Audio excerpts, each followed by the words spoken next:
Thanks everyone for making time in your Wednesday to come out for this session. We're super excited to host this panel discussion for demystifying industry careers. We've got an amazing panel for you guys today, and the conversation will continue next week.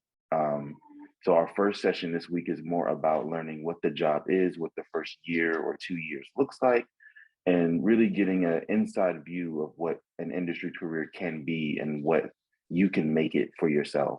And then next week, we'll continue this discussion, leaning more into how to make transition within your career so that you can stay happy within industry or find a way in maybe in the later stages of your academic career if you're so interested. And so my name is Isaiah Spate. I'm currently the Western Regional Chair for NOBCChE.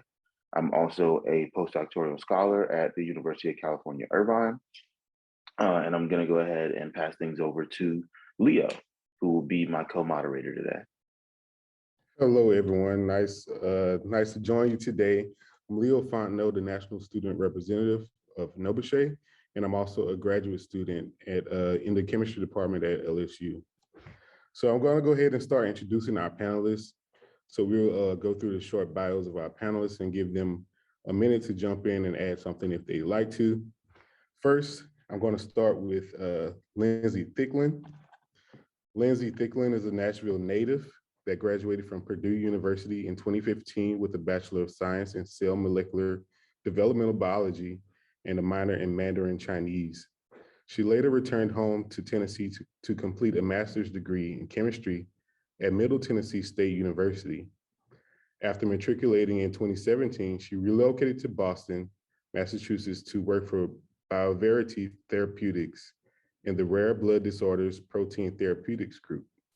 She currently works at the Novartis Institute for Biomedical Research in the Protein Science Group within the Chemical Biology Therapeutics Department, focusing on early stage drug discovery research.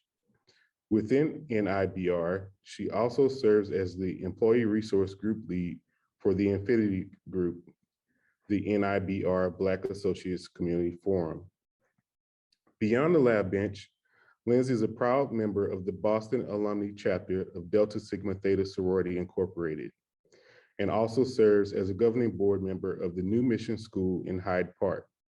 In her free time, she enjoys volunteering, kayaking, sharing a bottle of Prosecco with friends, and is currently training to be an urban farmer. Join me in welcoming Lindsay Thicklin. Hello, good afternoon from the East Coast. Glad to be here today. All right, we're glad to have you. Next up, we have Dr. Devin Swaner. Dr. Devin Swaner is a Maryland native currently working as a senior scientist at Merck with expertise in separations and mass spectrometry. Dr. Swaner received her PhD in analytical chemistry in 2021 from Dr. Abraham Badu Tawia's lab at The Ohio State University, where she worked on developing ionization sources for clinical mass spectrometry. She's also helped launch several initiatives, being Max Scientist and Black in Chem, geared towards increasing representation in STEM fields, and is passionate about mentoring other Black women in reaching their STEM goals. Currently at Merck, she's working on teams whose goal it is to help recruit and retain diverse talent in industry.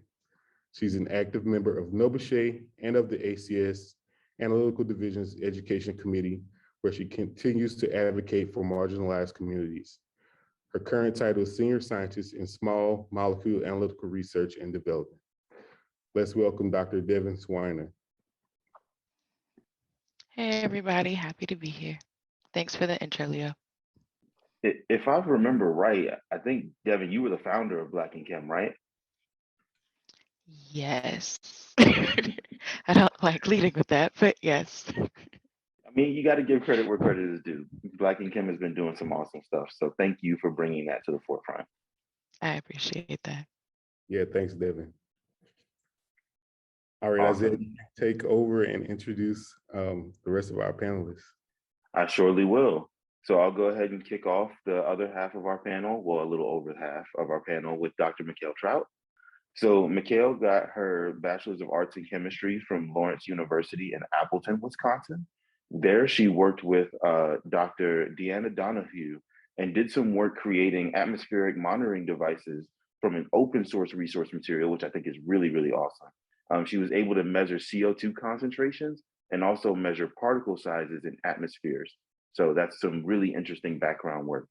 Later on, she pursued her PhD in chemistry from Michigan Technological University in Houghton, Michigan, and she received that degree in 2021. She worked with Dr. Catherine Perrine, and there she worked on the functionalization of graphene and graphene materials. She also did some stuff with surface morphology and aluminum oxide chemistry. And so as a temporary moth chemist, I really like seeing some of this more diverse material science. Currently, she is a research scientist in the R&D field at Ford Motor Company in Dearborn, Michigan. And so she's really taken this background in surface chemistry and translated it into the work that she's doing at Ford. So I'm really excited to hear how that transition's been today.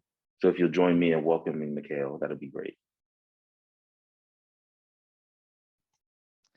Thank you for such a wonderful introduction, Izio. That was great. No problem.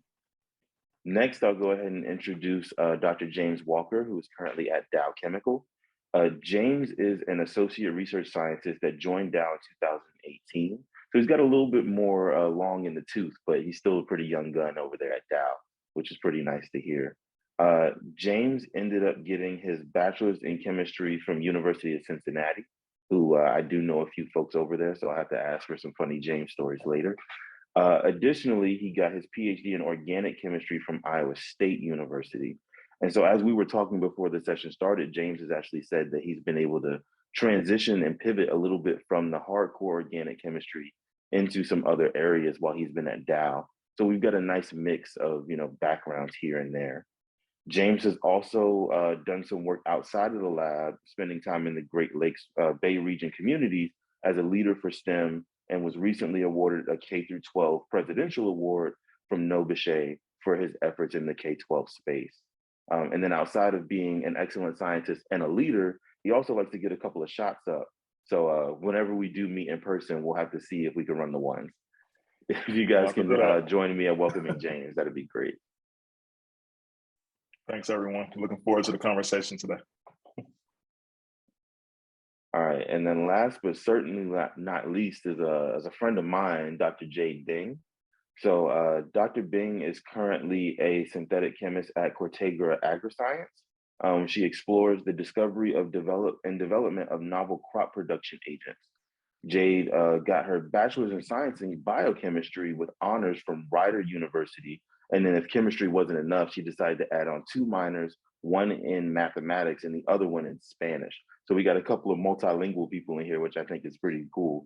Additionally, she did undergraduate research while at Rider through the Ronald McNair program, and additionally did a REU program at Princeton University with Rob Knowles through the Leadership Alliance program.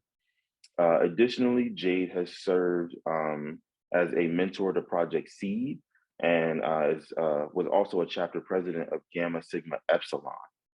Following her time at Rider, Jade pursued her PhD at Vanderbilt University under the tutelage of Professor Jeffrey Johnston, where she focused on advanced organic synthesis, reaction methodology development, and also a little bit of complex molecule synthesis. She received that degree in 2020 and then began her stint now at Cortegra AgriScience, where she's been doing some amazing things. And then outside of being a scientist, she's also joined the executive board of NOBCChE as the Midwest Regional Chair. So if you're joining me in thanking Jade for sharing some of her time today. Thanks, Isaiah. Happy to be here. Sweet. So now that we've got all of our panelists introduced and everybody's here, we'll go ahead and launch into some questions. These are questions that were provided by you all, the attendees. And so we're answering the questions that you all want. If you come up with new questions or if you have new things that you want to discuss, please put them in the chat so we can address them. But we'll try to keep the conversation as organic as possible so that we're getting to the things that you all want to see and know. So I guess I'll start off with a softball question of when did you actually know that you wanted to pursue an industry career? And anybody could jump in for this one. Start us off on that. For me, it was maybe around my third year of grad school. I actually went to school with the intentions of being a professor. So I wanted to go to academia. I loved the teaching part. I wasn't so excited about the grant writing part. So I started looking into industry and kind of what things were actually happening. And one thing I found was that it's incredibly hard to find out exactly what goes on in the industry when you're in academia. Faculty haven't been, so they can't tell you anything. So I've had some industry friends. I kind of reached out to them and found out some of the products that they were involved in. And I mean, when I started to understand the scope of the things that they were delivering to the market, it kind of inspired me. I was like, man, I can go into a store and tell my family I made this, or that, you know, that BMW driving down the street, I can say I made those headlights. So to me, that was pretty exciting to be able to deliver some things to the real world. And that was kind of what led me to industry. I can jump in. I think I have a similar story to James, actually, just on the pharmaceutical medicine side of things. I was supposed to go to grad school to get a PhD in analytical chemistry and then do forensics. Like that was my whole thing. Until my advisor let me pick my research projects around year 3, year 4. And I realized that the work I wanted to do was all clinically relevant. So it was like, okay, well, forensics, you know, a crime has to happen before forensics is useful. And I was like, I don't know. What if, could I be on the other side of it? Like, could I help patients and improve health? So that's kind of where pharma was the first like introduction to that. So I talked to my advisor and we were like, okay, Merck, let's try to get there. But like James said, like it is very, very hard to figure out what happens inside the walls because everything's proprietary. So what I currently do now is on the drug development side. So thinking about the products that you do see on the shelf, it's my job to make sure that those products actually work. So that was essentially how I got here. Yeah, so my reasoning is a bit different. For me, I understood early on in life the importance of a teacher and a professor, and I decided I didn't want that burden. Just because going through school, and I think a lot of us know all of our choices we made and subjects we chose were based on this is a fun teacher or they believed in me. And I attended, this was third grade, a literature class, and my teacher did not like my my essay that I gave, and I decided earlier on that I won't go down that path. So my decision in going into industry is that I realized the importance of teachers and advisors and professors, and realized I personally did not want to take on that burden. Now, that means that anybody who decides to do that, kudos to you, because you guys have a huge job. You are deciding the fate of people's futures. And I think, it's important. So that's why I decided to go into industry where, I'm dealing with vehicles. Of course, I do have people's lives that I think about, but it's not like a direct correlation between your future as a scientist versus your future as not a scientist. So that's the reason why I decided to go in industry.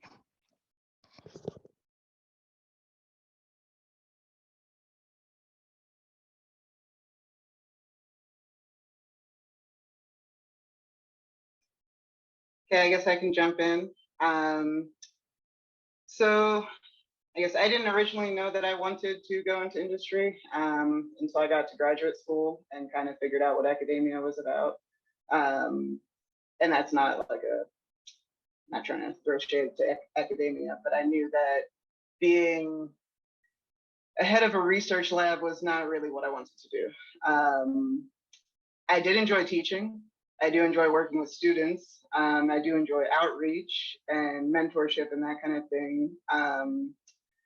But I also realized that those are all things that I can find ways to do while in industry.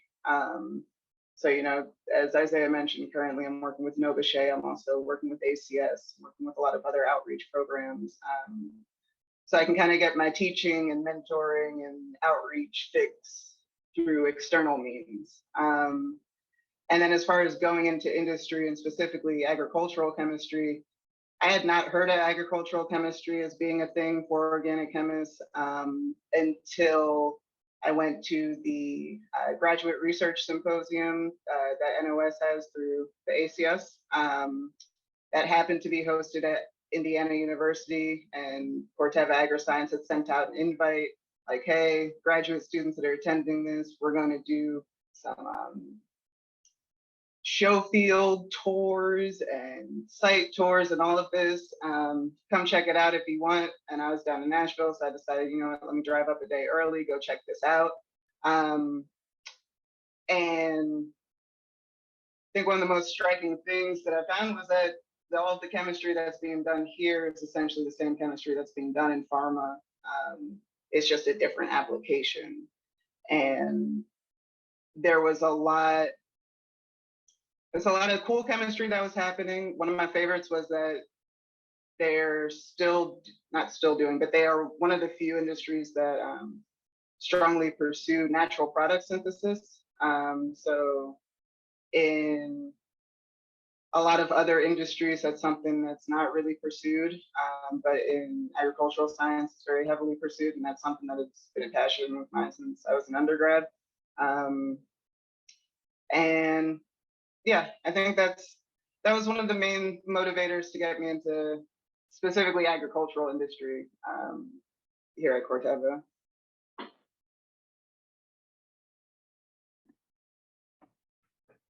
All right, I'll hop in with the next question. So this is a question from one of our attendees, and it says, what critical skills that industry value should you acquire while in graduate school?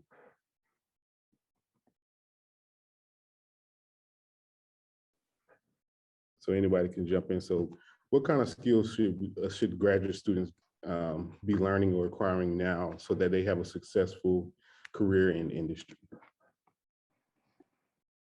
Okay, this is a good question, because one skill that I personally didn't think I needed in industry, which, you know, I acquired, but I really didn't realize I needed it, was your collaborative skills, being able to work with different people, and not just being in a lab, getting stuff done. You have to be able to work with other people to be successful in industry, work with different personalities, and so on and so forth. So that was the biggest kind of, you know, you're working with different people all the time. So that's something you need to acquire in grad school.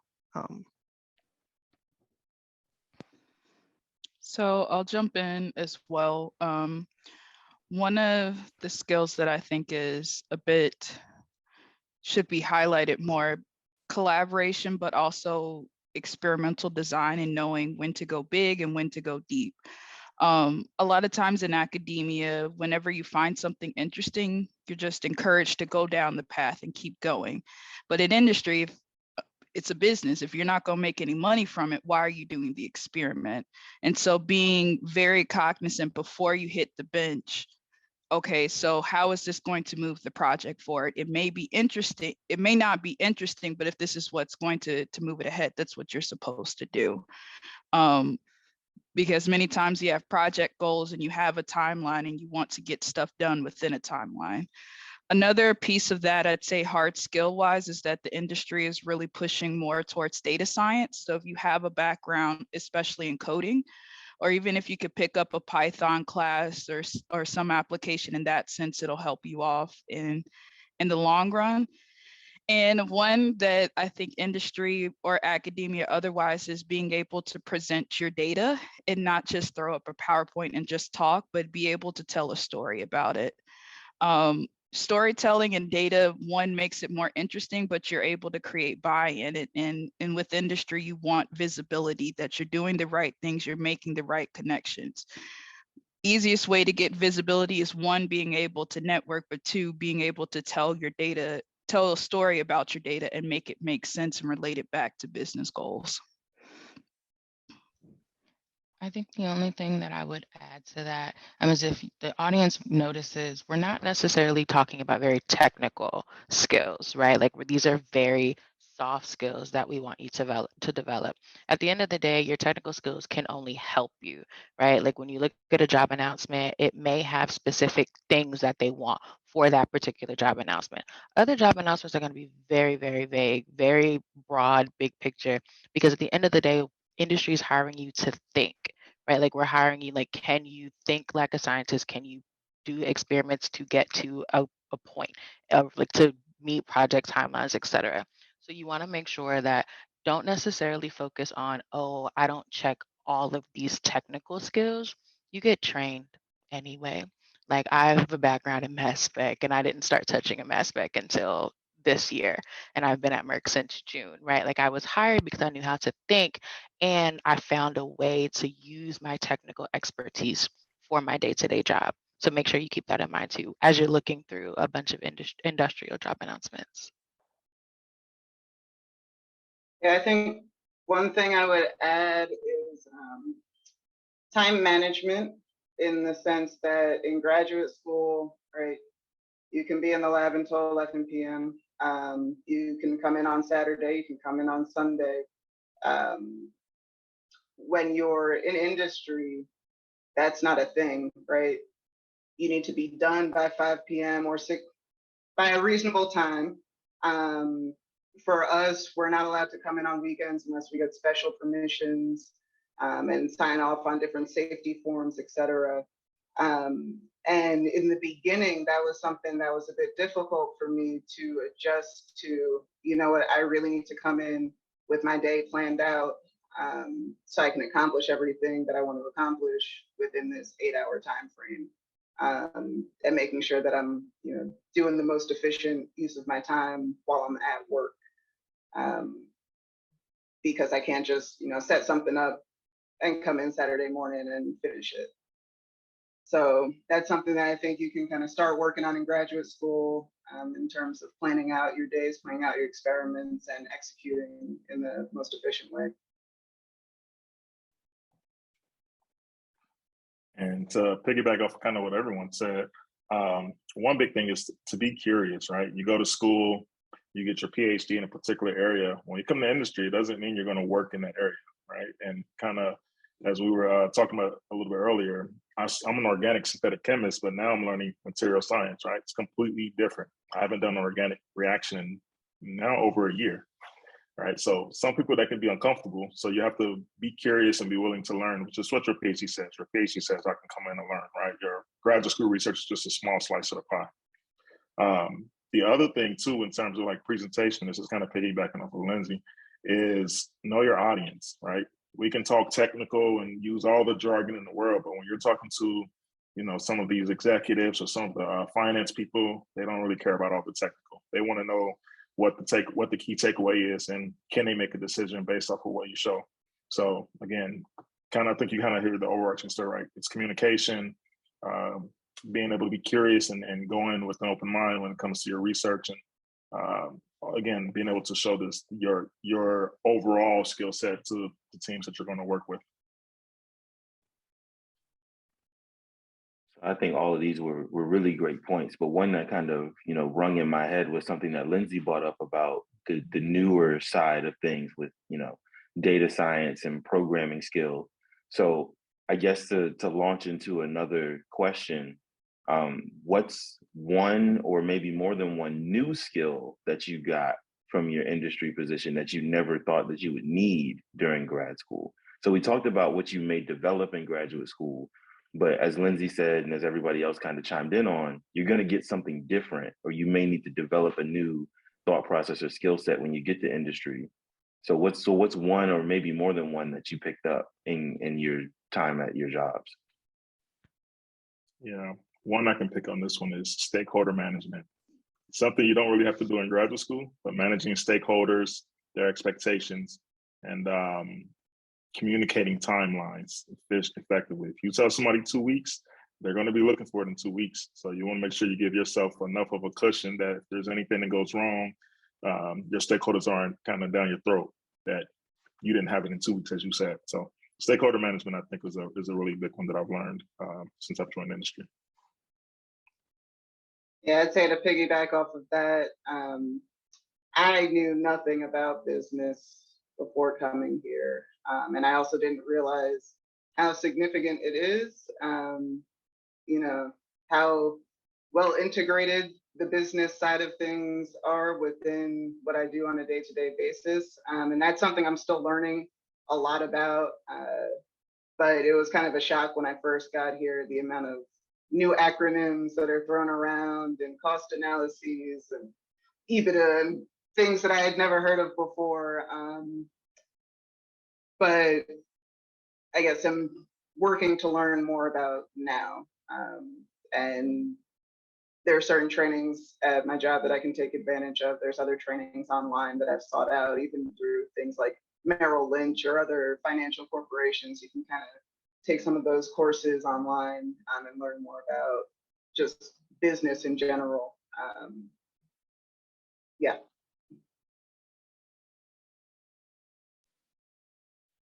So I'll add to that project management as it relates to drug discovery. There are a couple of courses, Coursera courses that you could possibly take just to get an understanding. Every company does drug discovery differently, but there's a few basic principles on how it goes through, and being able to understand how early clinical research differs from like late stage can give a stronger understanding on the type of research you want to contribute to. And I bring up data science in the sense that I took one college class in Python and was absolutely horrible at it to the point I had to retake the class. And I was like, let me just get through, I'll never use this. And then they were like, so I heard you mention you know how to do Python. I'm like, girl, it's the basics.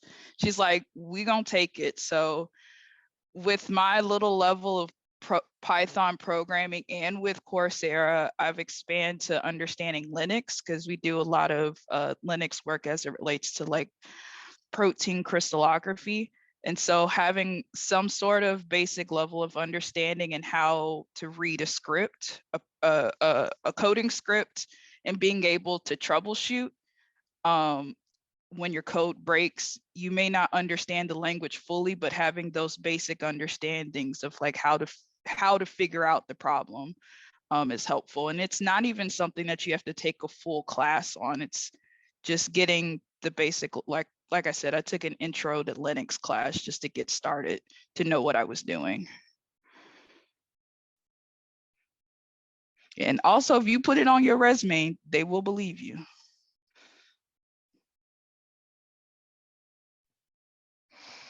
I think for me was being able to realize the importance of confidentiality and realize you can't be discussing certain things with even certain people you work with. So I don't know if it's because of I'm in the automobile industry and it's extremely competitive. You know, I learned earlier on just to be careful of what I say. So I think that's something I learned, you know, on the job. So yeah. I guess I'll end it with the fact that your science has a bigger context than I think what you're used to was something that was different for me to think about. Because coming from grad school, you're like, oh, you go really, really deep on one thing. So you really know what you're doing. You're an expert in something specific. But coming into pharma, working on these very collaborative teams, the context is so much bigger than, you know, what you're doing in lab. And this is to kind of piggyback off of what Jade was saying about how it influences the business. That's a very different way to think about science. Is like, okay, this is what my function is. Like, this is what I'm supposed to be doing for the pipeline. And this is how what I'm doing affects the next group or affects a different group. And being able to work in those kind of teams is something that I've been learning a lot, and how we're not necessarily in these silos anymore in industry. Like, everything is very collaborative. All the things that you're putting forth affect somebody else, and going with that and making these team decisions as far as advancing programs is something that's very different than the traditional way we think about grad school.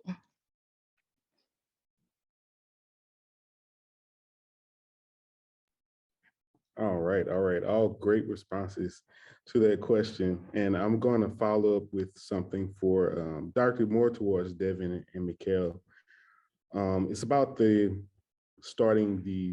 like the first 90 days of your first job. So what's the most crucial part of the first 90 days? And if something could have been done different, then what could it be that could have helped you out during the rest of that first year? So I think all of the 90 days is super important, honestly. I think coming out of grad school, you're like, oh my goodness, I'm an expert. And then you move into something completely new. Like I had no pharma experience at all. And having it be really slow and it being like, you don't know what you don't know because you haven't actually experienced it. And there was no way that I could have experienced it because Merck does things specifically that's different than BMS or other large pharma companies, but even just like understanding drug product development, right? So I mentioned that I was working on like the formulated product, the things that people buy. Understanding that is still taking a long time. Every program is different. All of the needs are different. How we think about formulation and analytical development is so different. So I think for me, it was really hard it being slow at first. But I think for like Merck's kind of structure, I have a scientific supervisor.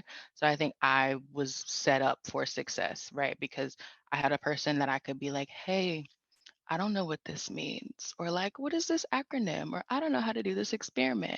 So I inherently like there's a system set up here where for the new hires and for people that have been here longer that like, yes, you have a go-to person that you can talk about your day-to-day with. So I don't necessarily think I would want anything different.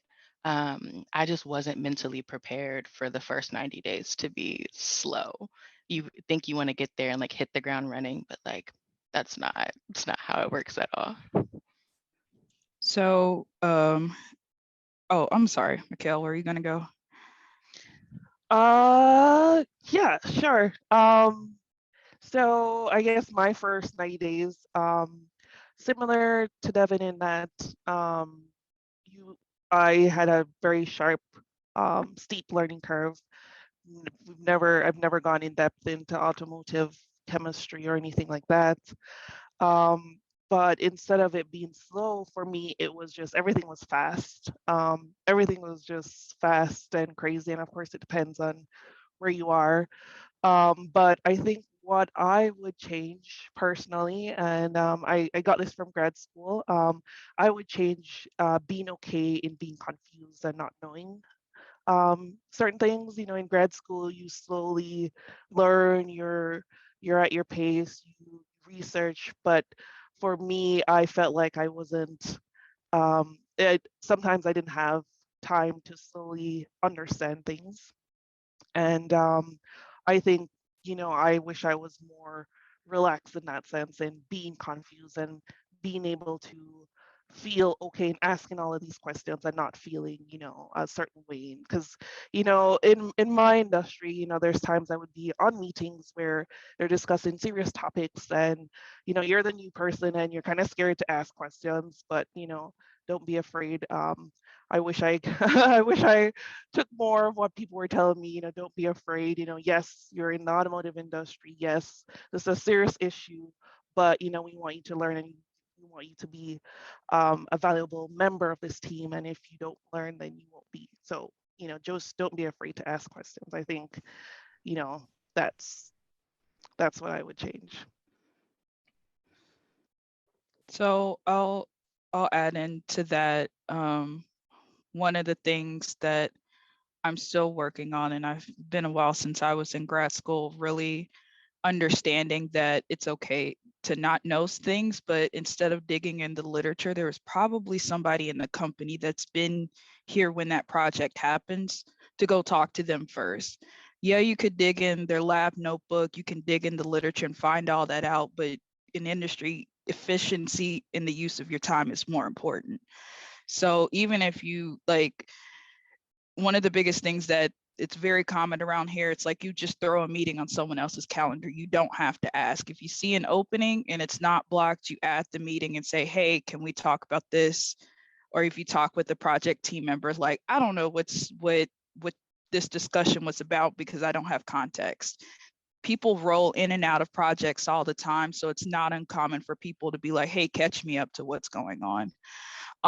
Within the first 90 days, there are 2 books that I would strongly suggest reading to really set a game plan, because the first 90 days truly sets your work reputation and how others view you and how of a lab mate you are. One that's really culturally relevant is called The Memo. I strongly suggest any Black professional to read it because it hits on different things that you may hit in the workplace, like microaggressions, how to build camaraderie, managing teams, dealing with conflict, but from a more culturally relevant place, because you hear all the time, oh, lean in, but who gets to lean in is some of the challenges I put back.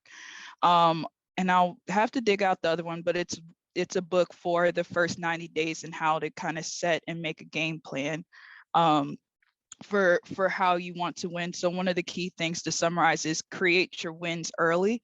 So if you set a suggestive like goals that you want to accomplish, then that's what you work on, whether it's like, I want to be able to contribute to this specific problem on the project team, if it's building your network. All of those things are very important.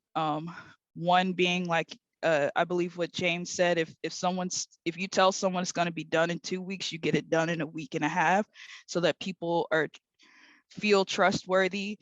In every single meeting, make sure you say something to the group, whether it's good morning, everyone, or asking a question. Once again, it taps into important things like visibility. Because the more visible you are, the more likely you'll be put on challenging, cutting edge projects, and the more people are willing to collaborate with you because they know your reputation.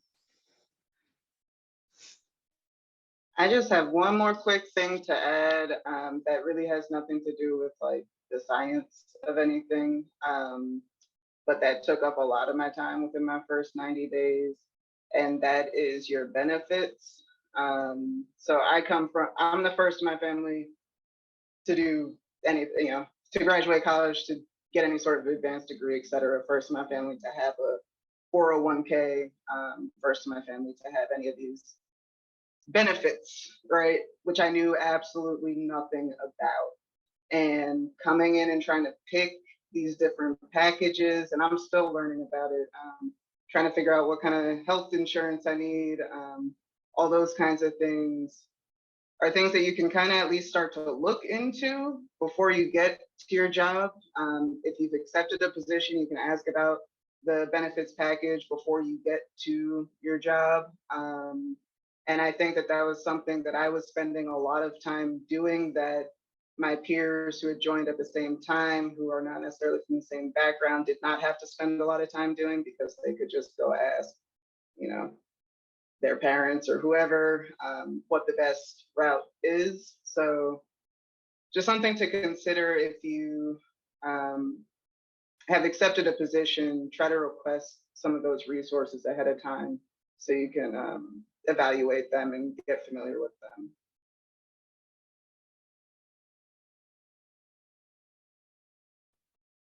Cool. So these are all really excellent points about things. That benefits point is a really interesting one. I didn't even think about that. That didn't even hit my radar. So that's pretty cool to think about. So here's a follow-up question. Thinking of benefits and ways to take care of yourself and those around you. What's the work-life balance like in relationship to, graduate school, going into industry, or, even you see your friends that are in other career paths? Like, how do you feel your work-life balance has shifted, and how do you stay, operating at a high level without reaching burnout as fast as you may have in graduate school? Good question. So the work-life balance compared to graduate school there is no comparison. Graduate school, you can go in at 8 o'clock and leave at midnight, right? In industry, there is set times. You know, you're usually at least at Dow, I think we can only work from 6 to 6. Nobody gets there 6, probably about 7 or 8. But 6 is when the lights are actually cut off in the building. That's when you need to at least be out the building and going home. In terms of like your work-life balance, I found that your work-life balance is actually pretty good. Now, I will say it's probably different from different companies. Some companies work more than others. Some have more stringent requirements. So I think as you'll kind of hear from the others, it's probably going to vary quite a bit. So for me, typically, I'm usually in around 8, 9, home by 5 o'clock. And most days after I come home, I'm separated from work. I mean, I may get the occasional email here and there, but we kind of have that policy where you don't have to respond to it on your personal time. You can respond to it the next day unless it's something urgent. So realistically, I would say the one thing I see is you have to make an effort to make sure that you make your work-life balance for yourself, because if you choose to keep working, no one's going to stop you from working. So I do know people who work at home. They don't have to, but they choose to. So you kind of have to set some of your own boundaries and kind of follow that. And then again, time management is going to be a key part of doing that.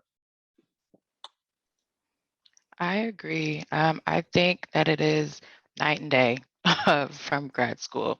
I very much work a 9 to 5. I do like a 8 to 4:30, but pharma in general it ebbs and flows, right? Sometimes you're going to be a little busier than others. And at the same time, nobody's expecting you to work 12-hour days. That's just, at least like I haven't felt that pressure. And I don't think other people that work here have felt that pressure of like, yes, I'm going to be here all day, because like they said, the lights do cut off. And there are some people that do want to answer emails and stuff at home. That's not my ministry. I don't do that. I have a very hard work boundary around that. But to your other question, Isaiah, about like how does not get burnt out, I have dev days. And I've talked about this a couple of times in different forums, but I essentially pick a day, I'm typically on the weekend, and take care of myself. I also got a puppy in my first year at industry. And if anybody that has had a puppy before knows how much time that takes, I got a dog. So that gives you a little more insight to that. But with my dev days, I like turn my phone on do not disturb, clean the apartment, do some form of self-care. And that's just like my way that I schedule legitimately a day. Now I board Baxter because he's a puppy. But other than that, like James was saying, you have to figure out what your boundaries are and what brings you joy. Like, what does self-care look like for you, and actually find ways to implement that. But it's not like grad school where like I don't feel like if I take a day off, I don't feel guilty for taking a day off. I used to feel guilty about that in grad school, but now it's encouraged. Like, yes, use your PTO. It's there for a reason. So yeah. Building on that PTO, you earn them. So if you don't use them, you're wasting your money, and no one's going to give you a pat on the back for that. Because they're your days. I'm very appreciative of the first manager that I ever had, because he looked me in the eye. He said, Monday through Friday, do not come in on the weekends. There's always going to be more science to do. So when you're finished, just log off. And one of the things that I did was really be intentional on not having like my work email on my phone, because you check it, you're more inclined to respond. Given the COVID situation and being more of a flexible workspace, I did add it to my phone, but it actually enhances the way I work, in the sense of if I need a bit more flexibility of like, oh, I need to go to the doctor's during the day, and then I'm gonna come in the afternoon, set some experiments up, and keep going. More than anything, it's a conversation of if you're getting your work done and you're meeting your metrics, no one's really pressed about your work schedule. Now, if it's pretty obvious that you don't come in until 3 o'clock and stay to 8, folks are going to look at you and like you're not managing your time very well. One example I give is that if someone works more than their 40 hours, but the same person works the same hours and got the experiment done more efficiently, they're going to appreciate the 40-hour worker than the one that's working 60, 70, because there's something wrong that you can't manage your time well enough to be in that 9 to 5 range. Also, more than anything on those benefits package, if you get a 401k and a company contribution, max it out. Do that now. And if you don't know what that is, find somebody. I tend to find somebody that's older and be like, walk me through this, because they're talking about stuff that I don't even understand. And use your health insurance. Please go to the dentist twice a year if they pay for it.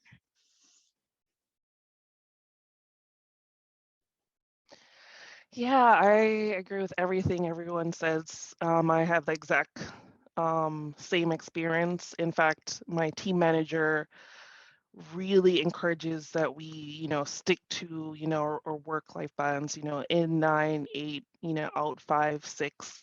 And I'm gonna speak to something that, something that I'm trying to stop doing is, working, extra time. Sometimes it's really hard to, especially I guess the first 90 days, it was really hard to get out of that grad school mentality that, if I just get the sample in my instrument, and I do it on the weekend, I can get data out by Monday and can report it out. No, you start doing that, you end up going back into your same type of grad school behavior. And a lot of things that could happen is, you just get more work or, you realize that it could have waited. Nobody really needs the data as much as you think they need the data. So yeah, work-life balance, make sure you try to stick to it. And a lot of people, you come out of grad school like myself and you don't have that many hobbies because you were the 5 years you were in the lab and you didn't do that much stuff. This is a time to find yourself and find hobbies and do stuff you like to do other than science. So yeah.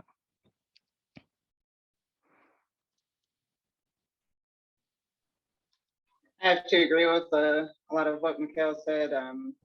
Coming out of graduate school was kind of a really big transition for me, going from that kind of organic chemist grind, graduate student mindset to making sure that you're taking time for yourself, making sure that you're leaving work, making sure that you're not checking your email all the time.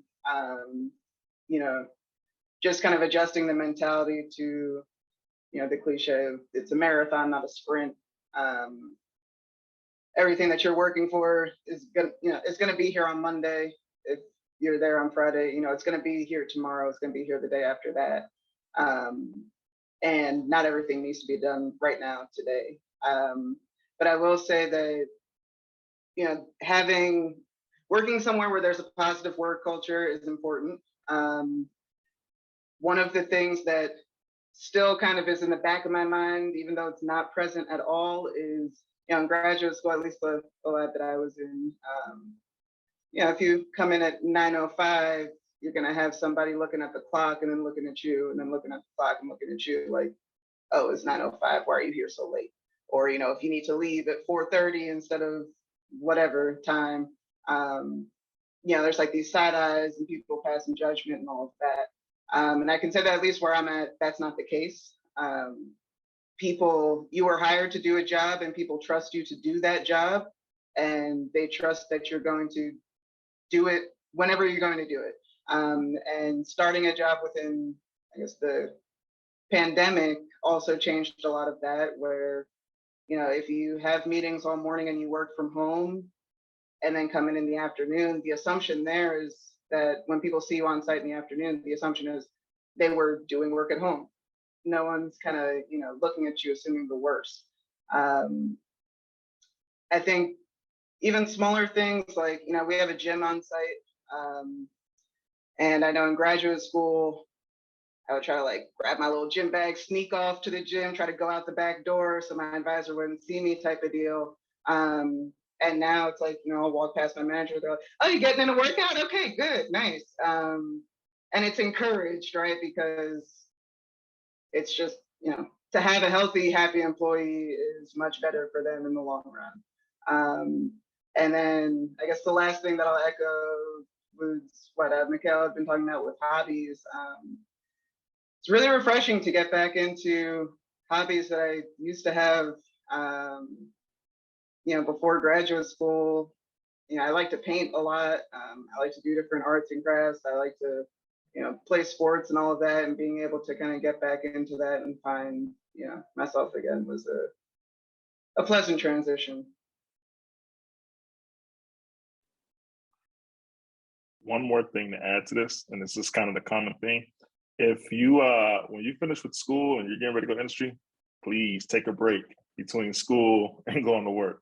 Because once you start working, you're never going to get that time again. So take a couple months, relax, find yourself again, and then go to work. And most jobs are flexible on when you start. So you kind of they tell you, it's usually somewhere between 12 and 18 months. So you can tell them when you're going to start. So plan to take a break before going to work.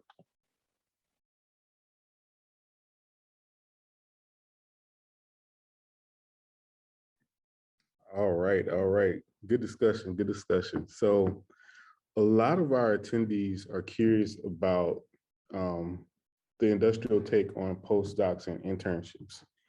Do you guys think it's necessary to have done a postdoc or an internship to land a job in industry? It depends. If you want to work for a certain company and that's definitively where you want to be, an internship may help.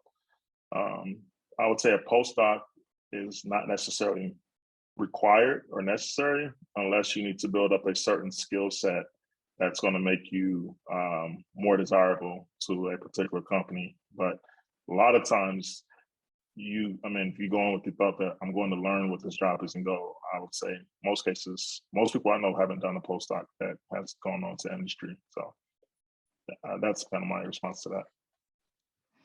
I'd have to agree. Like every time a student asks me that question, if you want to do a postdoc, like James said, to learn something new, then by all means, definitely do a postdoc. I haven't necessarily seen it be beneficial or harmful in like an active way. So it can be helpful if it fits your development. Internships, it's a really good way to kind of see an inside scoop of the company before you get here. Some companies have rotational programs too. So if you're not quite sure if you're like in between other things, that's fine, but don't sell yourself short and just apply to internships. You likely can get right in the door with the current resume that you have. I didn't have an internship or do a postdoc in between Ohio State and Merck. So definitely internship is that's a good idea. And by all means, if that's what you want to do that and still apply for full-time employment.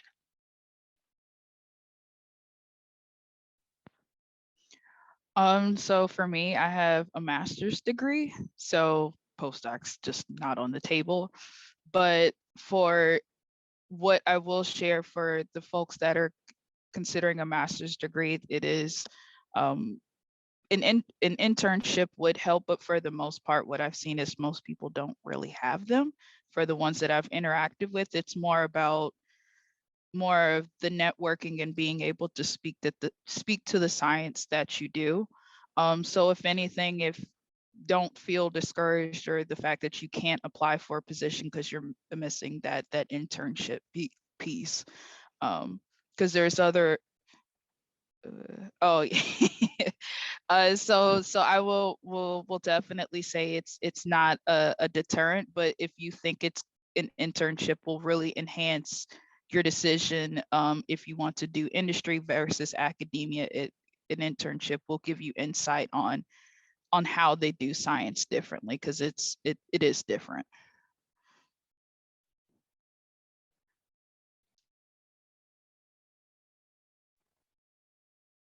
Ooh, so yeah, as I'm doing a postdoc now, I kind of do hear from some of my other friends who are jumping straight in.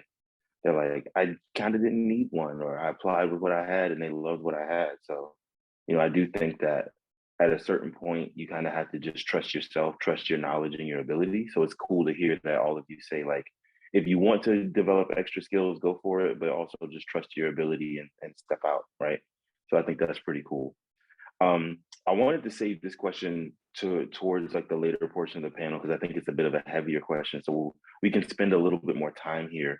But the question is, how do you stay true to yourself in these industrial spaces? You know, trying not to do, as we tend to call it in our communities, code switching so much, and really being and embracing yourself in these new spaces. Because of course, academia has its own pitfalls and troubles. And since, as you know, James mentioned earlier in the panel, we don't really know what happens in the industrial space since it is a bit of a black box. So how do you stay, you know, true to yourself and embrace who you are without feeling like you have to conform to the company box? I can start. It was hard coming out of grad school because I had no idea what I was walking into. Um, so myself as like a Black queer woman, it was really hard of being like, oh, can I show up authentically myself? Like, yeah, you know, you can tell that I'm a Black woman, but you kind of can't tell that I'm queer. Like, is that going to be accepted in the space that I occupy? But what, so I kind of came in with the idea of like, no, I wanted to find my tribe at Merck. I had a very unique onboarding. After Black and Kim is when like I got my job, so was very high profile, very visible, which was weird because I knew I was coming into a space where some people could kind of know like who I was, which was very weird, not normal at all. But it still was that fear of like, will I be accepted? What was good about the visibility that I was able to get was I was able to leverage it. Like, hey, I'm coming to Merck. Like, can we have a one-on-one and things like that? And my first manager, when I got here, did a really good job of putting random one-on-ones on my calendar for me to meet people. And that's where you can kind of ask people similar questions to kind of get the lay of the land and like the culture of the company that you're at. You can always stalk people on LinkedIn and social media too. That also helps. But I think what helped me was that I was able to find my tribe very early because looked for it. Like I was looking for people that were going to accept me. And then I could kind of like let my guard down, like, okay, so what's it like here? What are people accepting? Are people more conservative? Like what the lay of the land is. So that would be my best piece of advice for that is really try to seek a tribe. Because in the beginning, like you're not doing much but trainings and there's still that expectation that like you're learning, like you're still a very steep learning curve. So take that opportunity to try to look and see who's more willing to help you as a new hire. Start talking to those people, try to figure out socially what the lay of the land is, and then hopefully that you're in a safe enough place where you can show up your authentic self. Now my like background on my laptop is a picture of me and my partner. And like people are like, oh my God, it's so great, and things like that. So, but it did take a while. So I'm not gonna sit here and say, like, yes, I came on first day at Merck, like I'm gonna be me. Now I don't care if I change my hair every 2 weeks or whatever, or how I talk is just how I talk. But I really had to figure out where I was safe first. So that's how I did it. I'll add on to that. My first day on the job, I wore very, you get the speech from the elder, straighten your hair to make yourself look more presentable. And for 2 weeks, I was straightening my hair before I was like, no, I can't do this no more. And so did one of these, and then I walked to the office like, and all my managers said, oh, you changed your hair. Nice. And I'm over here stressed out, like, dang, like because of appearance and even with for certain states, the passage of the Crown Act, you cannot be discriminated because of it. But more so that the more comfortable you are with yourself at work, the better science and the better thinker you're going to be, because you're going to be less in your head because you're having to back calculate how to respond to somebody before you even say something. Now, that's not to say that you can look at somebody and be like, yo, you got me effed up.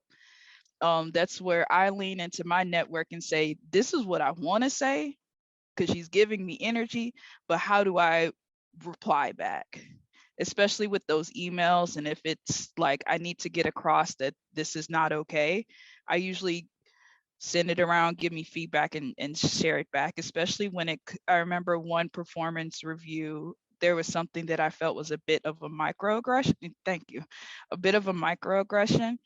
And my mentor was like, with performance reviews, you can say, push back and give an example where you think that's counterintuitive.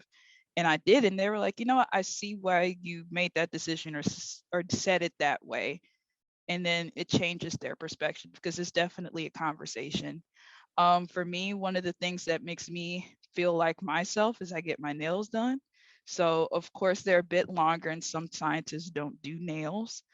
I just adjust the glove size that I wear. The science still gets done. But it's different that some people may not necessarily do and agree with. But ultimately, I just think that a lot of the conformity and the mannerisms that are supposed to be professional are grounded in a very Eurocentric perspective. So if you come with that mindset that the culture and the rules were made for someone that doesn't look like me, then of course everything you're going to do is be different. So why try to assimilate some of the things that are native to your culture and your dress that they're not going to understand anyways? Ultimately, it could be a conversational piece, and also that's an opportunity for you to kind of dig in your community. My first day on the job, there was a poster session at work, and I saw one other Black person in my department. So I was like, bet. Did my little rounds, gave it 5 minutes, and then I found her and say, okay, can we have coffee? And then we had the culture conversation of like, okay, what's really good? What's going on? Who do I need to talk to? Who do I need to be wary of? One advice I also say, if there are happy hours after work, for first 90 days, if they invite you, go. I am not a beer drinker. I don't do beer, but best believe Lindsay was at them networking sessions talking, because with libations, people give you hints on what's going on in the background and how to get ahead and how to know and work with people better. They're not going to tell you in the 9 to 5. They're going to tell you when they're more comfortable.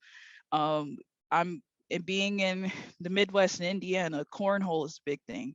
Can't play it to save my life. But best believe Lindsay was at the tailgate throwing bean bags like, oh yeah, tell me more. Whose professor should I talk to get connected with what I want to do?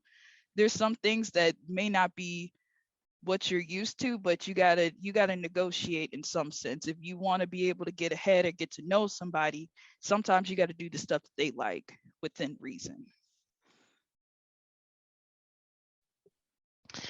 Yeah, I love that we're actually talking about this, because I had, big issues with, just being comfortable. So I first started out, having my natural hair at work. And, because, I thought, natural hair, more professional than, wearing a wig and stuff like that. But I realized that I was, having breakage, and, we want to protect our hair. We want to do the protective styles. And, I did the braids, I did, a bunch of stuff. And I decided, you know what, I want to start, wearing wigs or being transparent hair. I want to start that, because I, felt like I wasn't, protecting my hair in grad school. I wasn't giving it enough attention, and now I have the time to do that. So I decided to do that, and I thought I would be met with, a lot of questions, a lot of uh, questioning gazes, strange gazes, but no, everybody was very accepting. And I think because it was, the team that I'm a part of, we're just very comfortable in who we are. I have a core team of 15 with my manager, who's just amazing. And then I do have another team in my lab. And of course, everybody was just accepting. They liked, they asked me questions, of course. And I asked them questions. I don't know anything about Caucasian hair, so I don't know what you do.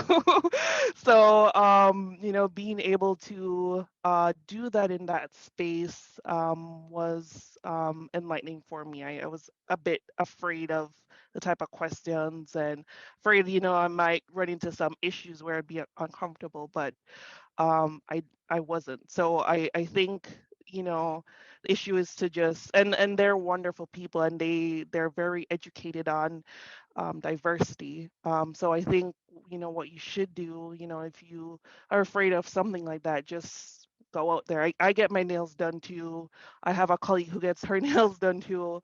We're just, everybody's just themselves, you know, and you know, just try to be yourself and see what happens. You know, you could only be yourself. That's all.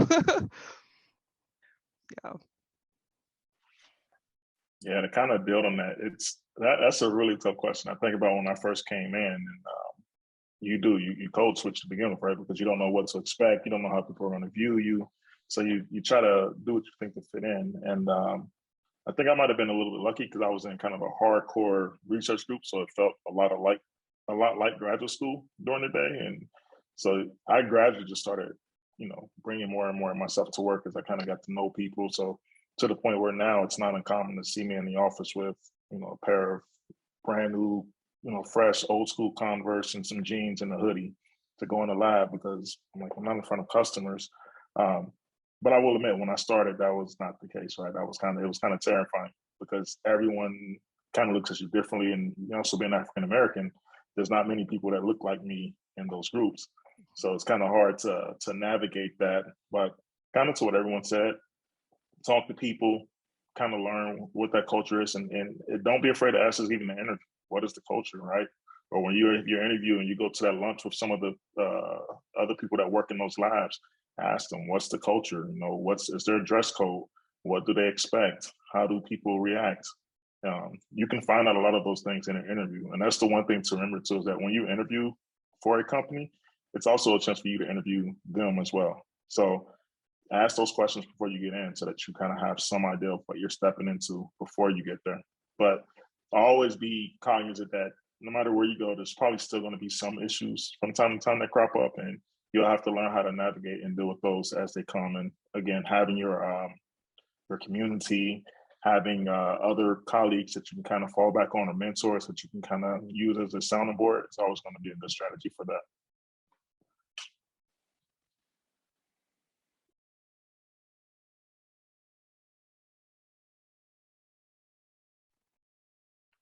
Yeah, I think these are all, you know, very interesting points. And, you know, it really builds an idea of, you know, how to introduce yourself into almost any space based on these conversations, right? Like whether you're just starting graduate school or just starting your industry career or starting, you know, any transition in your life, how to integrate the true you into your space is super important. Um, you know, I think to, you know, when I started grad school and my concerns going from a historically Black college to a primarily white institution, it was a very interesting jump. And kind of like how all of you said, like I was worried about, you know, what looks I would get when I walked in. I always kept my hair super short for like the first 2.5 years of grad school, and then I said screw it, and then here we are, like 2 years into the lock journey. And so it's reassuring to know that like all of you had that transitionary phase and it went smoothly for the most part. You know, if there's anything that you're not sharing, I won't ask. But like you had that community, you built that community, you found that community both internally and externally. So I guess, you know, a follow-up question to this is, what role did your external community play in your transition? Because you've mentioned a lot about finding a connecting point within, but I know we've all had mentors and support systems outside. How did they help with the transition, even if they weren't industry people before, you know, you came in as the industry person and they may not have had that experience? How did they help you with that move?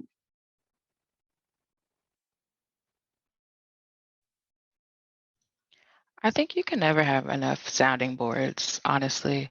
Like people that you can talk to, especially people that you've known prior to coming to, you know, your new spot, that just know you really well, that you can just be like, look. So I put in the chat, like on my first day of work, I wore pointed toe flats because I had no idea what I was supposed to wear to work. I now wear tennis shoes and jeans because I saw a bunch of people in tennis shoes and jeans. But even things like frustrations like that, like, oh, I don't know how my first day went or my first 90 days. So I tended to lean on my external support system for emotional support as I was going through this very new chapter in my life that I had never experienced before. Didn't have any context for. So they were really supportive emotionally. And me coming to New Jersey where I don't know anybody, never lived in New Jersey. I'm from Maryland, but having my parents be relatively close for them to come up and help me move. And when I got my dog, come up to help drive me to New York to go pick him up and things like that. So that kind of emotional support was really helpful during my transition. For me, I have mentors in a wide variety of capacity. One of them being my old rugby coach from college, who's also a biophysicist, that he tells it to me straight, and he's that person in my life. If I need an honest answer, I call Lake, and he'll be like, "Girl, what are you doing? We're not doing that," type of conversation.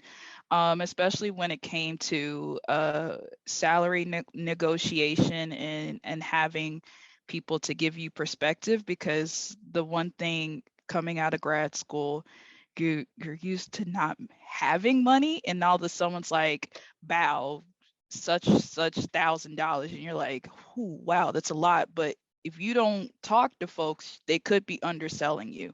And the biggest advice that one of my mentors in grad school told me was that, especially is which was crazy, he's a white man. He said, um, you Black women are underpaid severely on the dollar compared to white men. So the biggest thing you want to do is making sure that your salary is competitive and starts off high so that you have room to grow. If you start off low, it's going to be harder for you to push your salary to grow to go where it's supposed to go. You're always going to be behind the ball. So making sure you're starting off strong and pushing ahead, which was something I really needed to hear the within the piece of doing that.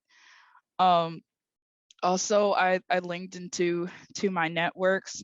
So within my alumni chapter, when I moved to Boston, I really did not know. I lived in a very white part of town, and I was like, okay, so y'all don't have beauty supplies? Like, what's going on? And they told me, like, no, you might want to come to this side of town, and really getting me connected and having a sense of community, especially when you move to a city you don't know. You're less inclined to really like it and find reasons to blame it and leave, simply because you just don't have a community around you. And you won't get in a community if you're constantly going home. So that's one of the piece of being uncomfortable, but also having mentors in a wide variety of areas. NOBCChE was very helpful for when I was I was like, I just need to get out. I'm tired of grad school.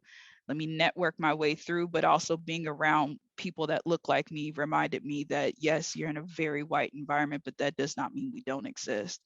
So any free ACS workshop that you can go to them. The AAUW has a wonderful salary negotiation workshop that is also free. Go to it. Like, do all the free stuff that you can for your personal development now, so that you can get what you want without having to pay for it.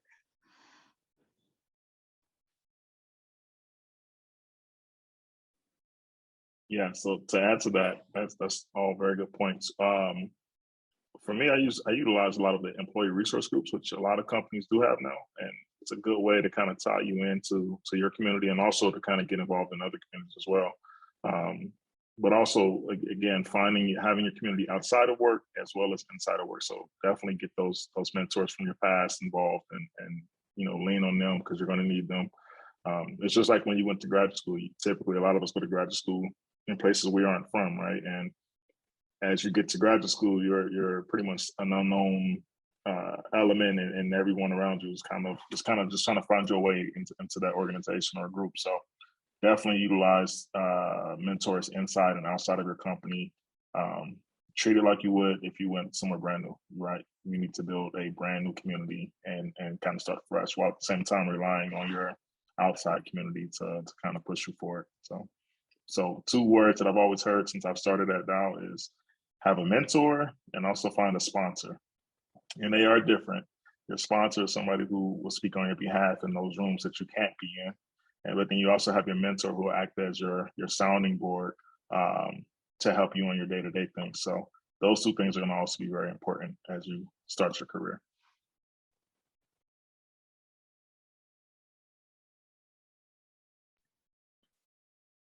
So James, you mentioned employee resources groups. I want to know, like, and this question is to everyone as well. Do you have groups like NOBCChE at your jobs where you can network with other African Americans that are on site? You know, you may be the only one in your lab, but is there, you know, a group of people that look like you across the street or something like that in the same company that you can network with? Yes. So we have a lot of them. So we have like the Asian Diversity Network. We have for the African Americans, we have the Global African Affinity Network, and it is essentially a lot of the people from my culture are a group of people that are across the company, whether they be in manufacturing, finance, legal. So there's a ton of us. So you may not see everybody in R&D, but you'll find a lot of your people in other areas. And ERG, or employee resource groups, are a good way to find them in I guess you could say, a safe setting where you guys can have those real conversations. And those groups also push for your different interests within the company. So you can join those steering teams and those committees and help make pushes for things that you may see as a problem within the company and you want to change. Being involved in those ERGs is a good way to make those changes for yourself, but also for anyone who comes in after you. Yeah, so I'm currently on the our Global African Heritage Alliance. We call them BRGs. They're business resource groups. They're the same thing as employee resource groups. And that has been really fundamental in making myself known within the company. I mean, within my first, I guess, 8 months here, I was able to get like FaceTime with our new chief technology officer. There's a lot of people that are higher up in the business side of things that now know my name. There's a lot of connections and networking within the company that I've been able to accomplish through those types of connections. We have things, you know, book clubs, lunches, happy hours, all those types of things. And there's not just, as James has mentioned, it's not just the African Heritage Alliance, but we have one for, you know, disability awareness, pride, veterans. There's an Asian Alliance one. So all types of things, and ways for you to kind of connect with people from a similar background who have shared experiences. And I think at least for me, it was really, really important for getting my face out there and for building a network within my own company. Yeah, Merck is the same. We call them EBRGs, so employee business resource groups. So it's funny because industry is an industry full of acronyms. But to everyone's point, like, yes, Merck also has a bunch of different groups for different types of folks, and they do a lot of collaboration work together. So they'll have, I think, LEAD, which is ours for our African American employees, and the Rainbow Alliance, they're doing like a book club and things like that. So that's something really important to ask when you're interviewing. So whoever you're interviewing, ask if they know of any employee resource groups. And that's also telling, right? Like, you can ask people that don't have the same identities as you if they even know that these things exist. That gives you an inside scoop of what the culture is like. Is this something that, like, people, is this common knowledge? Is this something that people may not know? So ask a bunch of people those questions as well. But yeah, most companies now, I think, have some form of employee business resource groups that operate. Mercs operate both on our local sites and also globally. So you can get emails all the time about, you know, what events that are happening with like the New Jersey lead chapter versus like Pennsylvania and things like that. And it is a really good way to get involved and to meet people that might not be on the same site as you. Like, I was on a panel for lead for our Pennsylvania chapter, and that was really cool because I'll probably never be at our West Point site anytime soon. So just getting FaceTime with other people that look like me at different places that all work under the same Merck umbrella is always a really good thing to have. Yeah, so same here at Ford. We call them EERGs, so employee, what is the E? research groups. So we have FAN, so Forward African Ancestry Network. We have one specific to I think, Asians. We do have Women of Ford. We have like just a large variety of these groups that anyone could join, and also we do have them specific to, for instance, I'm in the research and advanced engineering department. I have it specific. I am joined that one specific, but we do have it globally, and these groups are really important. As everyone says, you gain visibility. My group in specific help lead the effort in getting a research center down south. So I think it around Atlanta area, and they were able to be able to work with a lot of HBCUs as well to see if we could get some talent in those research centers. So it's important that if you want to, network with people like yourself and, become an advocate, that you have people and you could join these groups and you're able to grow your personal career through these groups as well. Um,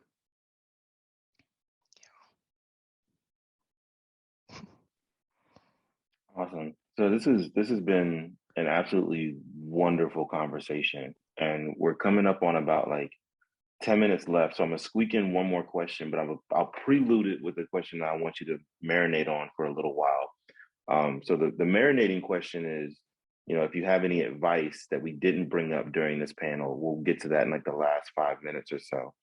But just think about that for a moment. This other question that I have is, so if we go back to the conversation that we had about, connecting with people at the work site, kind of leaning into the things that they like and they do, what if those things just don't feel right to you at your core? How do you bring the people around you into the things that you like?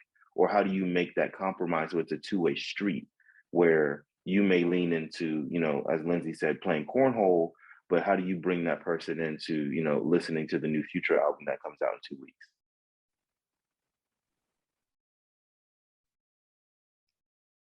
Oh, you can go ahead, James. Oh, okay. So for me, I go out and try certain things, whatever cases, and like cornhole. I've tried cornhole and so forth too. But you kind of just have to be okay with people not liking to do certain things you like to do, and you be okay with not. And them also, they also have to be okay with you. You may not enjoy certain things they like to do, right? So, I guess my advice on that is you can introduce things to people and let them give it a go, but don't be offended if they don't like it, and don't be afraid to not do something that you're not interested in, right? If you want to walk away and you say no, then that's fine, right? They can't be upset about that. They can, but if they are, it's not your issue. No, that's a good point.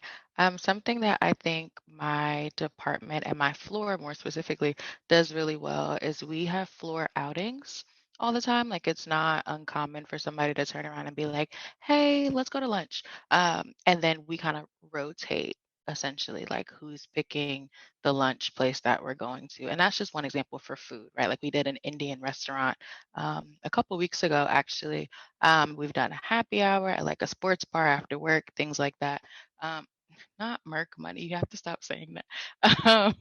But I think if you find a group of people that are open-minded, that like you do get along with, do something like that, like rotate. Say like, okay, well, we'll go in order. Like I'll pick the first place, you pick the next place, etc. And that's a really cool way to get introduced to new things, but also to introduce the things that you like to people that you work with.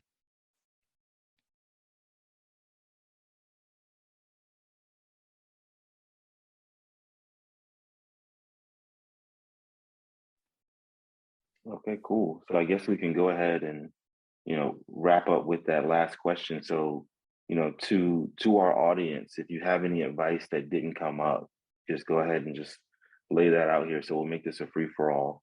And while we're doing that, if you're comfortable, if you wouldn't mind sharing some of your contact information in the chat, so that way the attendees can meet, talk to you, meet with you, connect with you, because I feel like there's always an abundance of information that we just can't get to in a 90-minute session. So if you're okay with that, then feel free to share. But yeah, while we're working on that, whoever has that nugget of wisdom that we just didn't get a chance to bring up, feel free to share that, and we'll get through those. Soft skills for your interviews, and as you plan to work with those, work on your soft skills and how you communicate in those meetings. If they can connect with you, you can make mistakes and you still get the job. If they can't connect with you, if they can't relate to you, that can make things a little bit more challenging. And when I say relate to you, I'm not saying they have to, like the things you like, but they need to be able to know that I can go out in the hall and have a conversation. I can have a coffee with this person. And then the last part of that is when you give your presentations, your seminars or whatever the case is, learn to say I and not we. So focus on what you have done and communicate that. And also don't be afraid to show problems that you encountered, because that shows how you thought through the problem and how you fixed it. So remember to say I and not we, because when you say we, the first thing we think is, well, did they do this, or did their professor do it? Did their lab mate do it? We want to know what you did. So say I. That'll be my biggest piece of advice to give.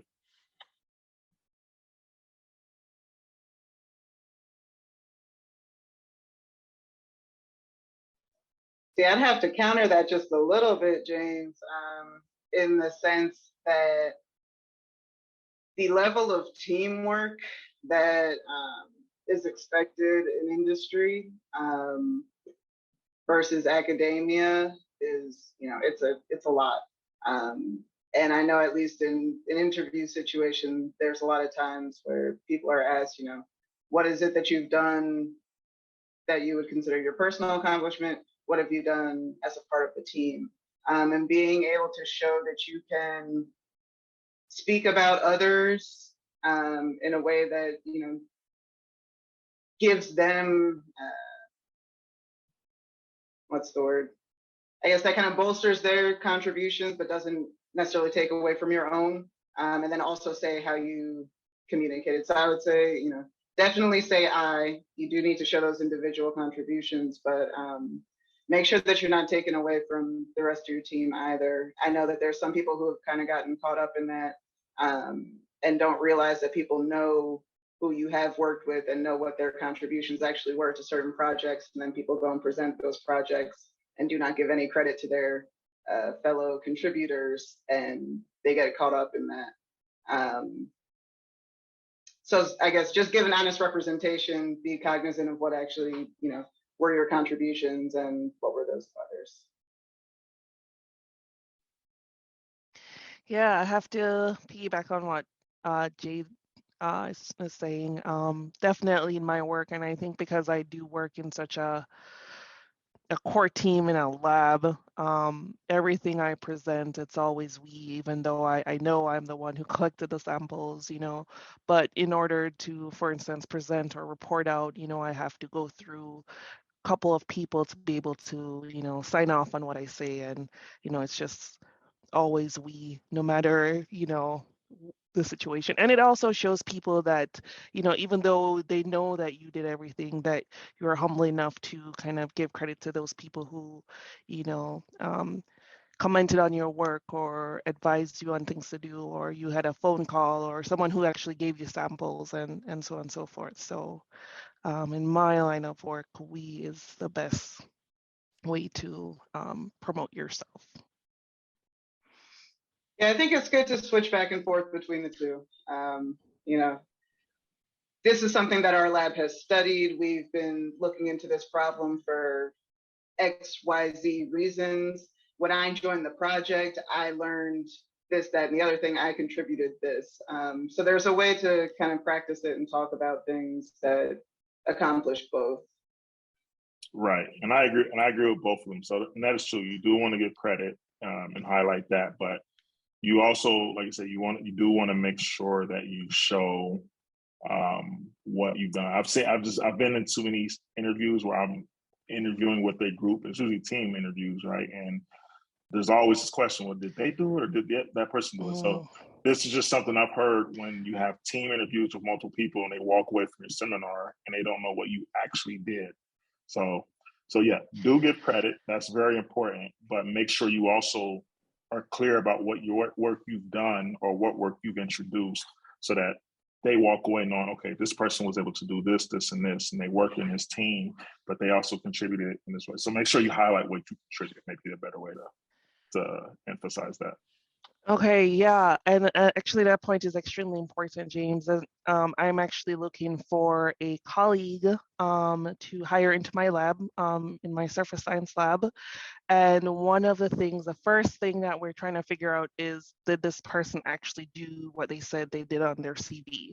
So if they go in and say, oh, we collected XPS, X-ray photoelectron spectroscopy or spectra, did they actually do it, or did somebody else in the team, or they outsourced the work? So yes, it is important that you make sure that you promote yourself in that aspect, and that you make sure your skill set is known and that sort of thing. So yes. I think a more general piece of advice that I would give students or give people in general looking to come to industry, and even while they're here, is the same piece of advice I give students when they go to grad school. Be open to learning. I had no idea what I was signing myself up for when I applied for my current job. And now that I'm here, I'm able to explore everything that Merck does on the analytical side of things. Like I could go talk to people in biologics and vaccines, go talk to like the early phase people, the late stage folks too. So I think it's because industry is so broad and so vast, when you get hired, you're only going to see one small part. Like you're going to figure out what that function is. Use that as a way to learn all the other pieces at play. So definitely be open. And if that's something that you want to do, try to ask those questions in your when you're interviewing, like, hey, are there opportunities for me to learn outside of the function I'm being hired for? Is it encouraged to try new things? Is it encouraged to do rotations? Those are really good questions that help you figure out what you want to do, whether you want to be a manager, whether you want to stay in research, whether you want to stay small molecule versus large molecule. Like there's so many things that you can learn. So definitely be open to that and ask if that's the culture of the company for you to go out and learn new things. I would say, I guess one last piece of advice I would have is just within your first 2 years, be kind to yourself. You are new. This is something you have not done before. You're coming out of a different zone. And your 5th year graduate student self wouldn't look at your 1st year graduate student self, and say, I don't know what you would say, but you did not know, your 1st year graduate school, what you knew in your 5th or 4th. And that's going to be the same when you start in industry. There's going to be a lot that you don't know, and just be kind to yourself and know that you're still learning, and you'll get there. Awesome. Well, thanks to all of our panelists for this wonderful discussion. I think we've touched on some amazing points. And then I'll give a shout to Lindsay, even though she's not here, she had to leave early, but thank you to her for her time as well. In this last couple of seconds, I do want to just share with everyone that we will be continuing this discussion next week with the second half of our panel. And this discussion will focus more on making transition and change, how to move from department to department, from group to group, even from company to company. And in the case of one of our panelists, from academia into industry after he had already been a part of the professoriate. So I encourage you all to join us for that discussion next week. It'll be at the exact same time, and it'll be moderated by our Northeast Region Chair, Sharon Neal, and the Northeast Student Representative, Carissa Hunter.